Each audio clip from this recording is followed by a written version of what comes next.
Satu yang jadi bahasan hari Senin di Jakarta, di mana masalah macet di Jakarta ini selalu jadi bahasan hangat.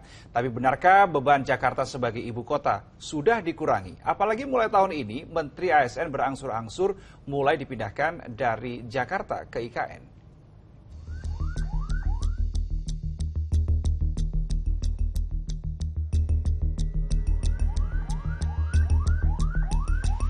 Menjadi prioritas untuk didahulukan, bergegas karena ada nyawa yang jadi taruhan. Namun tidak semudah membalik telapak tangan untuk menembus macet Jakarta dan wilayah penyanggahnya.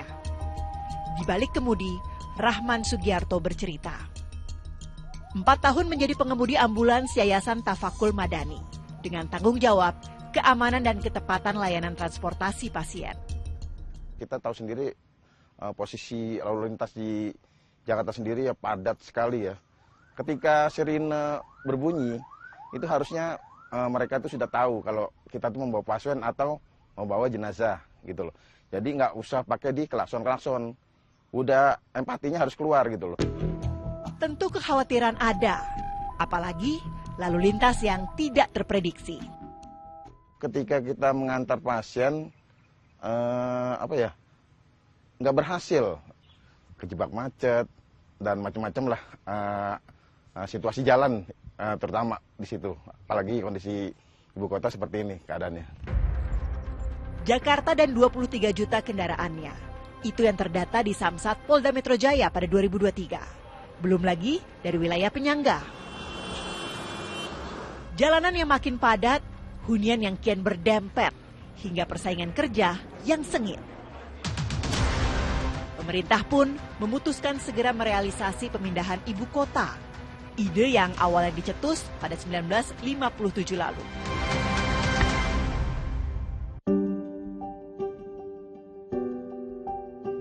Berada di Penajam Pasir Utara, bukan lagi di Pulau Jawa, IKN akan menjadi model baru pembangunan perkotaan di Indonesia, khususnya dalam penerapan teknologi.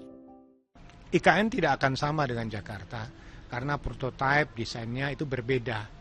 Tantangan terbesar itu menumbuhkan ekonominya, economic engine-nya.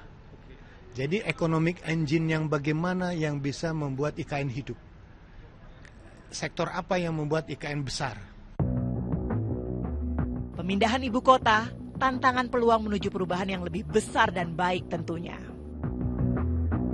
Namun bagaimana dengan Jakarta usai IKN?